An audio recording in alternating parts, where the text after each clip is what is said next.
Graça e paz, amado. Eu gostaria que nós hoje meditássemos sobre um assunto que tem sido muito debatido nos últimos anos, que é esse assunto relacionado com a nossa postura, a nossa atitude diante do mundo criado. A relação entre homem e natureza. Coisas que têm a ver com preservação do meio ambiente, extinção das espécies, sustentabilidade. A Bíblia tem muito a dizer sobre isso. A gente pode pensar que não, mas a Bíblia tem muita coisa a dizer sobre isso. E de tudo que a Bíblia diz sobre isso, eu acredito que a passagem mais importante é aquela que se encontra nos primeiros capítulos da Bíblia. Na verdade, esses primeiros capítulos de Gênesis são fundamentais para nós compreendermos todo o restante da Bíblia, tudo aquilo que é dito para nós nos livros seguintes. Se nós retirássemos esses primeiros capítulos da Bíblia, muitas das coisas que são ditas por Deus para nós ficariam sem sentido. E além da importância do conteúdo, esses primeiros capítulos das Escrituras são de uma beleza singular. Há uma poesia, há um romantismo ali que encanta. Pelo menos eu fico encantado todas as vezes que leio os primeiros capítulos de Gênesis. E é sobre essa passagem que eu quero meditar com você. Eu vou ler aqui no capítulo 1 do livro de Gênesis, versículo do 27 até o versículo 29, em que diz assim as Escrituras Sagradas. Criou Deus o homem à sua imagem. A imagem de Deus o criou. Homem e mulher os criou. Deus os abençoou e lhes disse: sejam férteis e multipliquem-se. Encham e subjuguem a terra. Dominem sobre os peixes do mar, sobre as aves do céu e sobre todos os animais que se movem pela terra. Disse Deus ainda: eis que lhes dou todas as plantas que nascem em toda a terra e produzem sementes, e todas as árvores que dão frutos com sementes. Elas servirão de alimento para vocês. Eu não quero entrar aqui naquele mérito, aquela discussão entre aquilo que a Bíblia diz, aquilo que a ciência diz. Na verdade, a minha opinião sobre esse assunto é que existe uma perfeita harmonia entre a narrativa bíblica e a narrativa científica. Obviamente, cada um usando a sua linguagem. A Bíblia tem a sua linguagem, a ciência tem a sua linguagem, a Bíblia tem o seu propósito, a ciência tem o seu propósito. Mas de tudo que eu já li das explicações científicas sobre o assunto, e tudo que eu já li sobre a Bíblia, o que eu percebo, a minha conclusão é que há uma perfeita harmonia, não há conflito. Há uma complementariedade e uma harmonia, né? Mas o que eu quero ver, o que eu quero meditar com você, é como a Bíblia descreve essa relação entre nós, seres humanos, e o mundo criado. Nos dois primeiros capítulos, a gente leu apenas um pequeno trecho do capítulo 1, mas quando nós lemos os dois primeiros capítulos, nós vamos encontrar uma série de palavras que são muito sugestivas sobre esse assunto. Palavras do tipo subjuguem, dominem, governem, cuidem, cultivem, tirem da terra o seu sustento, deem nome aos animais. Todas essas expressões nos mostram que Deus colocou-nos aqui neste mundo com a missão de gerenciar o mundo criado. Na verdade, quando o texto bíblico diz que Deus nos fez a sua imagem e a sua semelhança, essa imagem e semelhança se encontra sobretudo nessa capacidade humana de administrar, de governar, de exercer domínio, poder, administração. É claro, nós não somos os donos, Deus é o dono, Ele é o Criador, mas Ele nos colocou aqui como gestores desse mundo criado. Nós fomos feitos à imagem e semelhança de Deus. Fomos criados de uma forma diferente de todo o restante da criação, só nós temos essa capacidade. Então, a primeira lição que a Bíblia nos dá sobre esse assunto é que nós somos os grandes responsáveis por essa criação. Deus colocou em nossas mãos a tarefa de gerenciar e cuidar da natureza. Nós somos os gestores do mundo criado.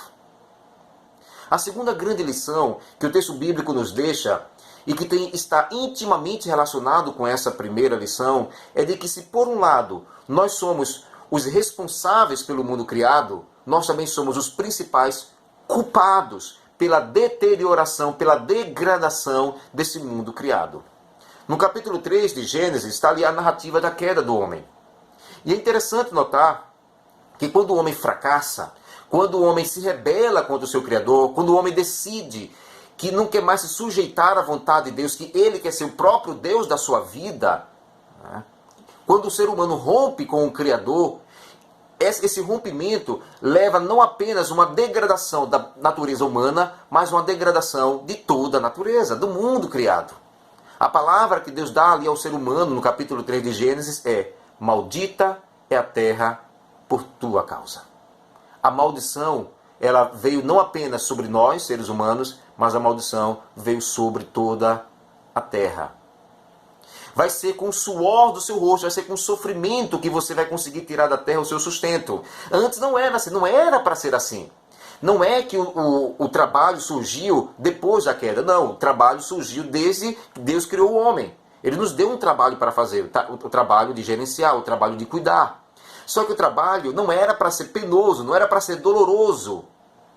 Não era para ser algo que trouxesse sofrimento para o ser humano. Mas passou a ser assim. Porque na medida em que nós caímos e provocamos a degradação do mundo criado, o próprio trabalho se tornou algo penoso para nós. Porque agora a terra não produz com a mesma facilidade aquilo que a gente precisa, o nosso sustento. Se tornou mais difícil. E diz o texto bíblico ainda que a terra vai passar a produzir espinhos e ervas daninhas. Antes ela não produzia, passou a produzir agora. Ou seja, houve uma deterioração, houve uma degradação desse mundo criado. E o pior é que essa degradação da natureza não foi algo restrito apenas aos primórdios, mas nós continuamos intensificando esse processo de destruição do mundo. Eu li recentemente que um pesquisador, um estudioso, qualificou o ser humano como a maior praga desse planeta. Porque ninguém consegue destruir tanto o mundo como nós. Como nós. E estamos fazendo isso.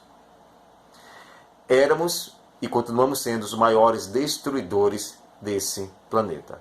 Alguns anos atrás, eu me lembro muito bem, que quando a gente falava em reaproveitar algo, em reutilizar algo que estava um pouco já gasto, um pouco já envelhecido, e a gente queria continuar usando aquilo dali, as pessoas, amigos, costumavam dizer: deixa de pobreza, compra um novo.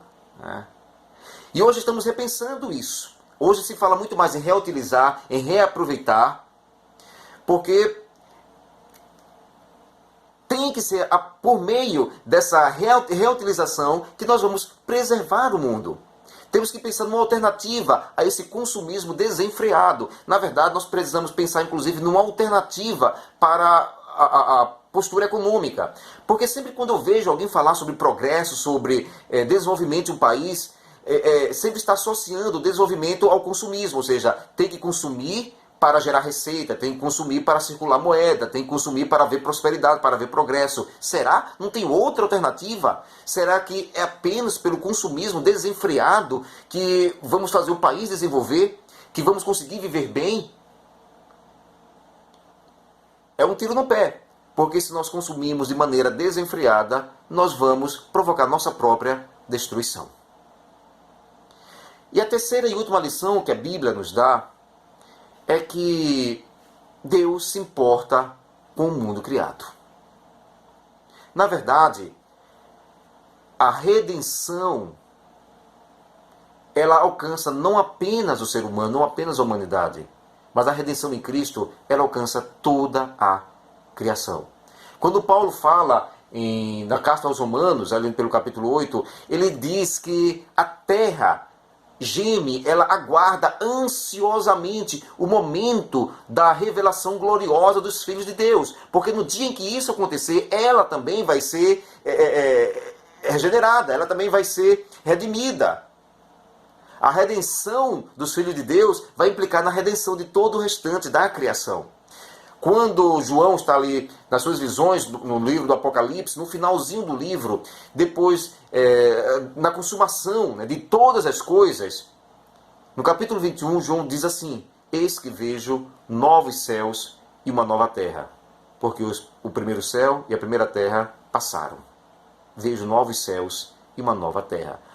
Isto é, quando Deus está fazendo novas todas as coisas, está fazendo também nova a criação, está restaurando a criação. Isso mostra que Deus se importa com esse mundo.